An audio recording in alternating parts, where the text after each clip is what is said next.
Help me reach 9,000 subscribers. Support the video with a like and leave your thoughts in the comments. I read everyone. Thank you. She flinched when I reached for her shoulders in the kitchen. No big scene, just a small twist away, like my hands were hot. The dishwasher hummed. She stood with a dish towel she didn't need. Not in the mood, Erin said. Eyes on the sink, not on me. Hasn't been your mood for a while. I leaned on the counter. You want to tell me what changed? Nothing changed. She folded the towel once, then again, like she was packing a parachute. I've got stuff to do. If I'd known where that sentence was headed, I'd have cut the power at the breaker and called it a night. But I didn't. I tried one more time. You're checked out, I told her. Were you somewhere else?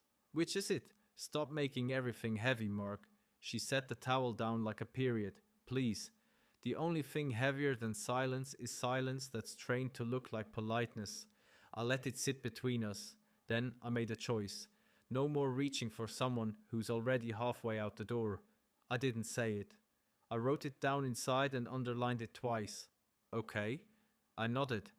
Then I'm going to make a couple changes. What changes? We'll get there. If I'd had the sense to read my own handwriting in that moment, I could have saved myself some miles.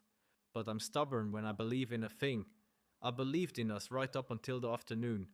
I followed a sedan I didn't recognize into a quiet cul-de-sac and watched the welcoming porch light switch on. The next morning, I cooked eggs and slid a plate to her side of the island. Date night Friday, I said. No phones, no multitasking, just us. There's a little place by the lake. Live music, decent burgers. I can't Friday, she answered before the plate stopped skidding. Busy with what? Errands, laundry, groceries. I told you. She took her coffee to the sink, ran water for 3 seconds like she was rinsing a ghost cup, then set it aside. You need 3 hours for groceries now. Don't do that, she shot back. Don't interrogate. It's exhausting. I'm trying to schedule time with my wife. I kept my voice flat. If that's interrogating, we have a new dictionary at home. You always make me feel cornered. You're never home long enough to be cornered. She laughed once, an empty sound. Maybe I'm busy because someone has to keep this place running. I handled the yard, cars, insurance, the water heater you forgot to mention until it flooded the laundry closet. The point, she cut in, is I don't want the pressure of some forced US night. It's fake. Good. Then here's what's real. I pulled out my phone, opened our shared calendar. I'm removing myself from errands where I'm an accessory with a wallet. If you want my time, ask for it with a slot, not a shrug. And until you figure out what mood you live in, I'm moving to the guest room. That keeps things clear. Her head snapped a fraction.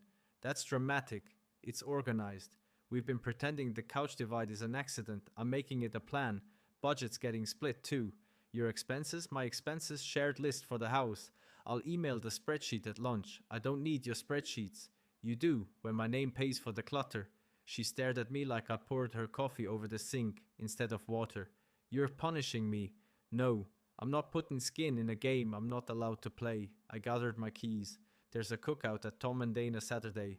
We're either going as a couple and acting like one, or I'm not going. If you choose the first, I'll show up. If you choose the second, call a ride. That's petty. It's adult. I'm done standing next to you while you practice being elsewhere. I headed for the garage. She didn't follow. The eggs got cold where I left them. On my way to the truck, I texted Donna. I might be solo Saturday. Long story. She replied with a thumbs up and I come anyway. I told her I'd let her know. At the office, Miguel hovered near my cubicle with a stack of purchase orders. He's the one coworker who can juggle 3 jokes and a crisis in one hand. You look like a man who slept on a spare mattress. I'm testing the guest room. Hypoallergenic solitude. The deluxe package. Something like that. He studied me. You good? I'm not bad enough to be interesting. I signed the paperwork and I'm not chasing anyone this week. That's the plan. That's a good plan, he said. Chasing is cardio for the clueless. You can quote me on that, I told him, and went back to work. Saturday came. We walked into Tom and Dana's backyard together, but it felt like parallel lines. She peeled off toward the women at the far table without a glance back. I grabbed a soda from the cooler, talked with Tom about the fence he keeps pretending he'll fix. Dana swung by me with tongs. You two okay? She asked quietly. We're trying to be, I replied. That's the status. Across the yard, I heard Erin before I saw her. Mark's date night thing. He's in a phase? She told a circle of ears. He reads these articles and then he's a life coach. It's cute, I guess. She saw me looking and smiled like I was part of the bit. Right, honey, I set the soda down. Dana, I said, loud enough to carry but not enough to perform. Thanks for the invite. I'm going to head out. Not in the mood to be a punchline. Aaron, the truck leaves in 5. She tilted her head. Seriously? 5 becomes 4 in a minute. You're overreacting in front of people. I'm reacting exactly the same amount in front of people as you did. Tom raised his hands. Hey, it's fine, I told him. We're not breaking anything here. I walked to the gate. Aaron didn't budge. I gave her the count I promised and left without the extra words she wanted me to give so she could swat it down. In the rear view, I saw Dana touch Aaron's elbow. Aaron pulled her arm away. That night, I moved my clothes into the guest room. Not a fight. Logistics. My suits on the left rod, casual shirts on the right. My toolbox came in from the garage and went under the bed. I didn't slam doors. Noise is a message I wasn't sending. I set an alarm, woke early Sunday and put in a mile on foot around the block. The air was cool and asked nothing of me. When I came back, the kitchen smelled like garlic and basil. Aaron stood at the stove with 2 pans going. I made that pasta you like, she said, without turning. I shouldn't have joked at Dana. It came out wrong. Thank you for dinner, I answered, and I meant it. I'll eat in a bit. She put a bowl in front of me. We could do a movie after. I've got invoices to wrap up for Monday. I took a bite, nodded. It was good, because she's good at it. It didn't rewrite the week. We ate mostly quiet. She asked about Miguel. I told her his dog learned how to open the pantry. She laughed. Then she set her fork down and tried a line she hadn't used in months. I know I've been distant, she offered. Work's been heavy. What's heavy is asking for the truth and carrying excuses instead, I replied. But I appreciate the food. She blinked, like I'd refused a sweater in January. So, we're just roommates now until respect shows back up. Yes, food's great, by the way. She went to bed early. I stayed up and itemized the joint account. Monday morning, I moved a chunk to my personal. I left enough for bills listed in a message to her. I told her any extra charges needed a text first. Clear rules beat unclear moods. I wrote at the end. She didn't respond. 2 days later, my midweek project ran late. We had a delivery stuck on the wrong side of town, and I took the long way back to avoid a wreck. I cut through Main, past a little coffee place with the hanging lights. Aaron's SUV sat 2 spots from the door. I pulled into a space across the street, inside through the glass. She sat at a corner table with a man I'd never seen. Not a colleague vibe, no laptop, no folders, just 2 people leaned forward, smiling at the private station only they could hear. She reached across the table and brushed something from his sleeve that didn't need brushing. The coffee went cold in my hand without me having bought it. I watched 10 minutes that told me everything I needed and kept all the specifics to themselves. When they stood, I angled my face to the window frame. They hugged. It wasn't a greeting hug. It was a parting hug that takes inventory. Then they went to their cars and rolled out in opposite directions like a practice drill. I followed him, not because I wanted to, because information beats suspicion every day of the week. He drove 10 minutes to a quiet neighborhood with mailboxes that matched. Pulled into a driveway. Porch light clicked on. A woman opened the door, kissed him, took his jacket. Not a sister, not a friend. Home. I sat a block down in the shadow of a truck under a sycamore. I didn't feel much. That sounds odd to people, but I don't do fireworks. I do math. The equation was ugly, but it balanced. I took 2 photos, the house number with his car, and the front door when she reached for his hand. Then I drove home. Aaron was in the living room folding laundry that didn't need folding. You're late, she said brightly. All good, I echoed. I'm going to shower. She didn't ask about my day, and I didn't offer her as an exit ramp. I slept in the guest room and didn't count. The next afternoon, I parked a block from his street at 5:30, waited 20 minutes and watched him leave in gym clothes. Short window, I walked to the house and rang the bell. The same woman opened the door with a polite smile that assumed I was selling something. Hi, I said. I'm Mark. I think we have a problem with overlapping calendars. Her eyes narrowed in a way that said she collects details before she spends words. Okay, can we talk for 5 minutes? On the porch is fine. I held up my phone. I'm not here to blow up your life. I'm here because mine's already smoking. She stepped out and pulled the door closed. I'm Lauren. Is this about Caleb? That's the name I didn't have. I showed her the photo of the house number with his car and the one at the doorway yesterday earlier. She looked at the screen, then at me. then passed me into the street like she'd find a different answer there. She didn't cry, she didn't yell, she breathed slow. Your wife, Aaron, do you know how long? I know enough to stop guessing. Lauren leaned her shoulder against the post like she needed something to keep her vertical while the floor shifted. I thought it was work hours, extra clients. I thought mine was laundry. She let out a sound that wasn't a laugh. What are you asking for me? I'm not asking anything. I pointed at my own chest. I'm telling Aaron tonight calmly.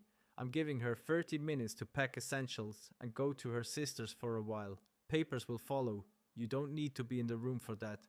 But I think if you want this to be simple, tomorrow around 6, you and I walk into my place together and have one conversation. She'll try to make it fog. 2 people clears it faster. After that, we go here and give you the same clarity. No screaming, just facts and a couple of photos. She can deny me, she can't deny you.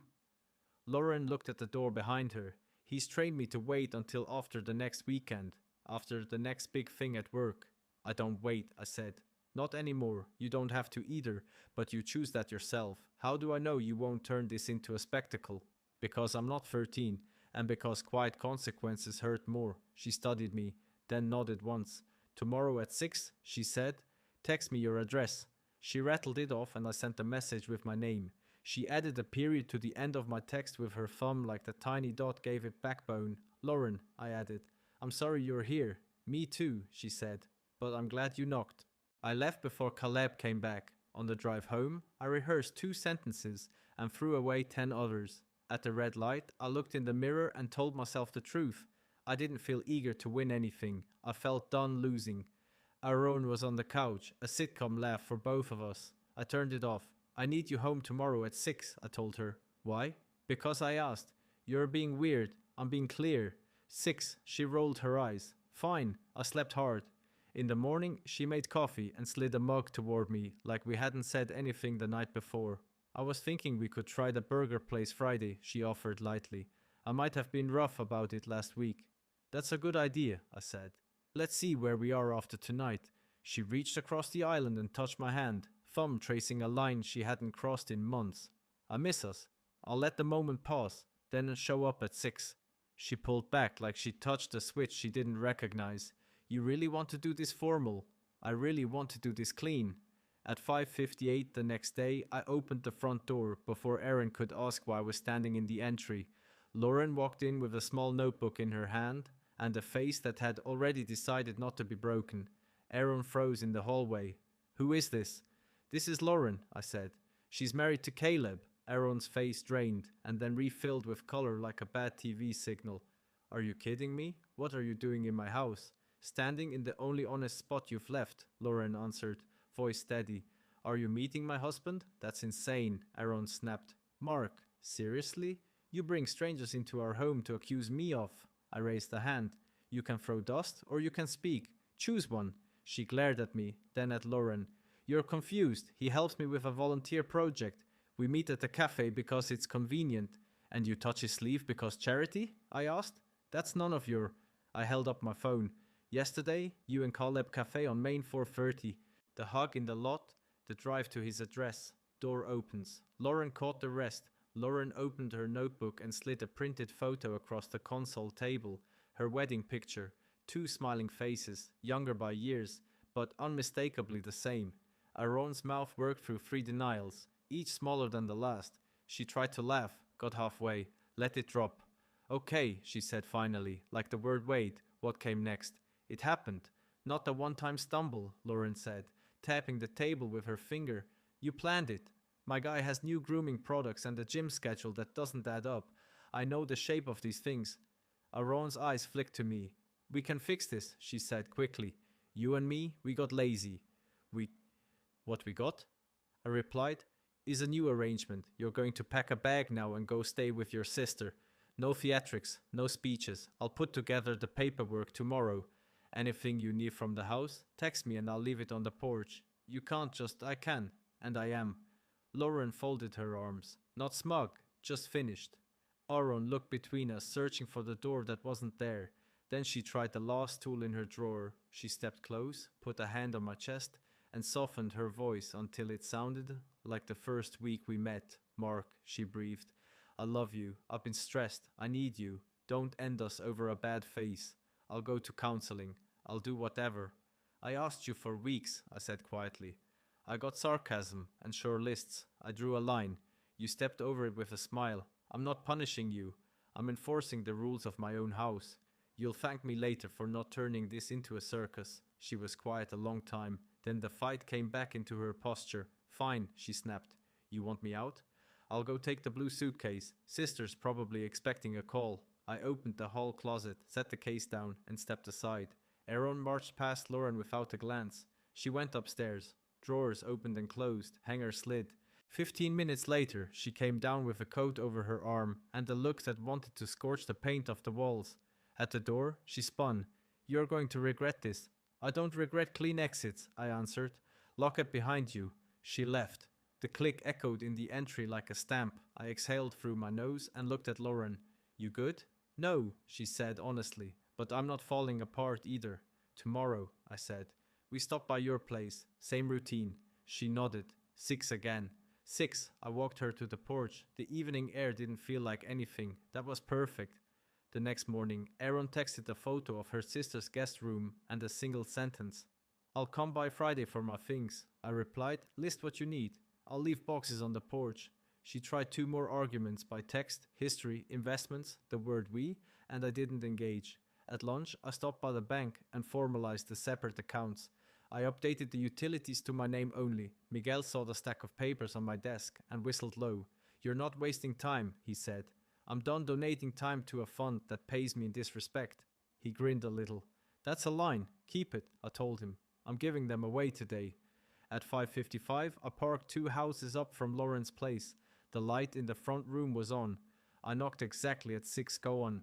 He opened the door, gym bag strap across his chest like he was ready to jog past any conversation. Caleb? I asked, like I wasn't sure. Yeah, can I help you? Lauren stepped into view behind me. Yeah, you can, she said.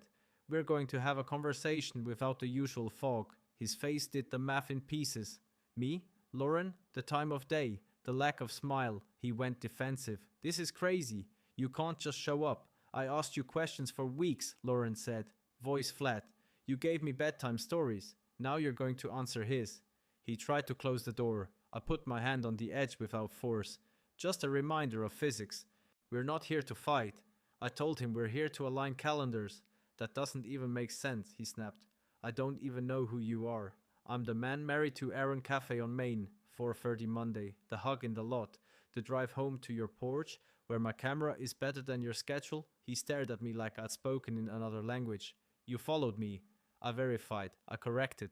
I pulled up the photos. This is your house. That's your car. That's your porch. This is you. Say coincidence slow so you can hear yourself. Lauren stepped around me and held up the wedding photo. And this is the day you promised basic decency.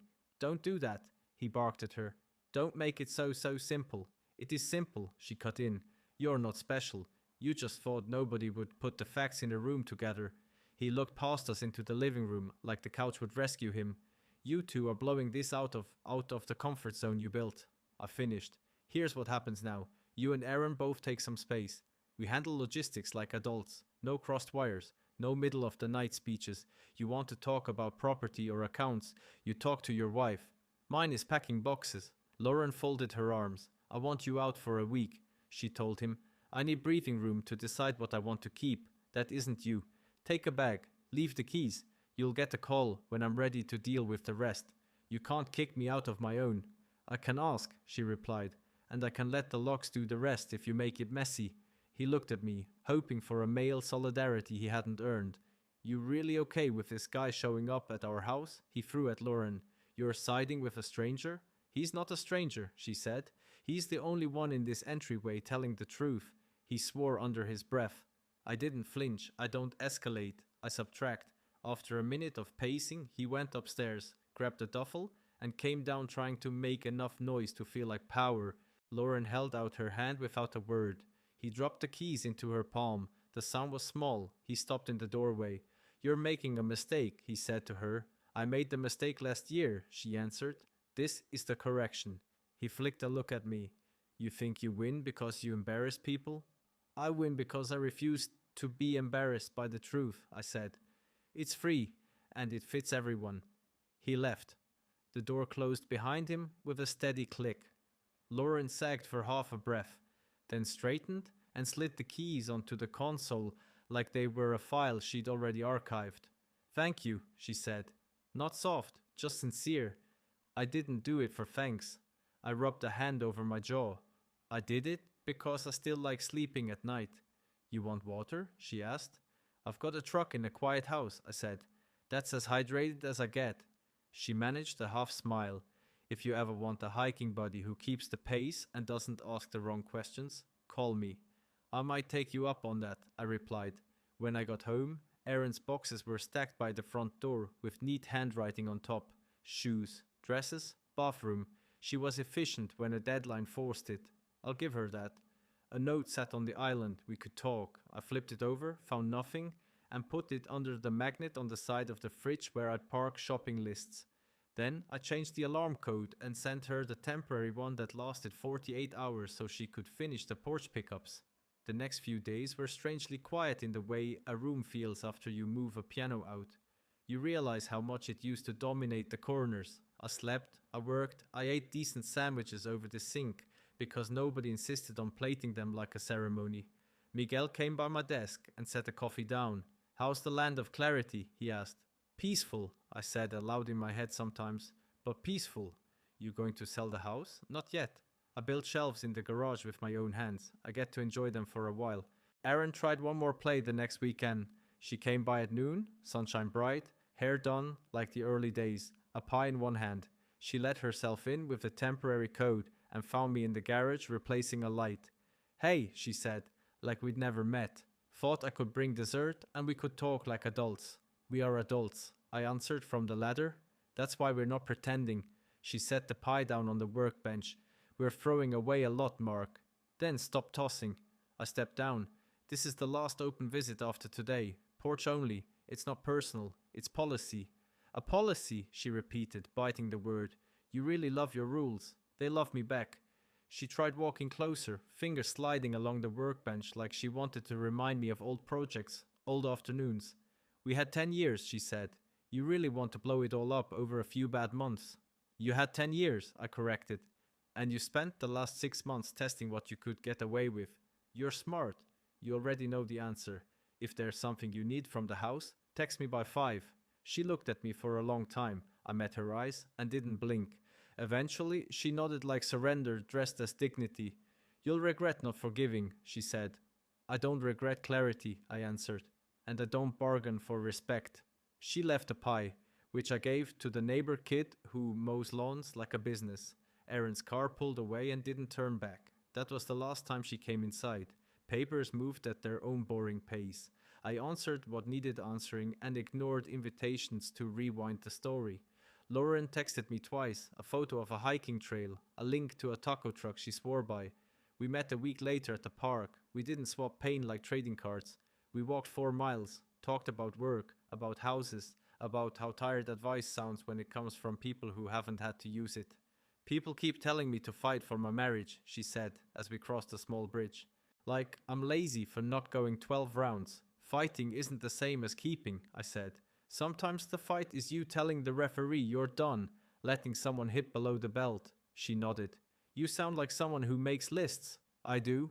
And I check boxes like it's my job. We didn't become anything romantic. That wasn't the point. She became the person I texted when my house felt too big at 9 p.m. I became the person she called when she needed to hear a voice that didn't ask her to be cheerful.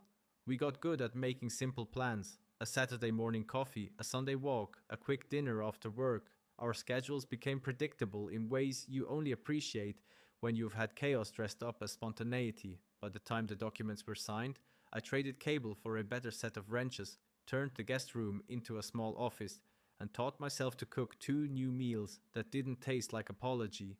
I bought a used boat with more scratches than shine and took it out to the lake at dawn, not because I turned into some outdoors hero, but because the water doesn't talk unless you ask it to.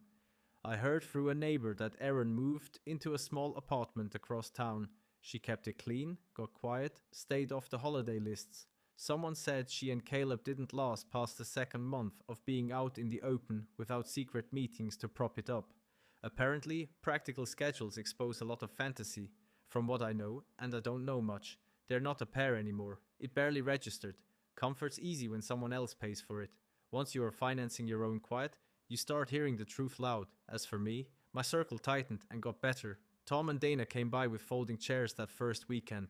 I took the boat to the water and asked 0 questions. Miguel dragged me to a trivia night and heckled me every time I missed a question about state capitals. Lauren and I built a routine nobody could poke holes in.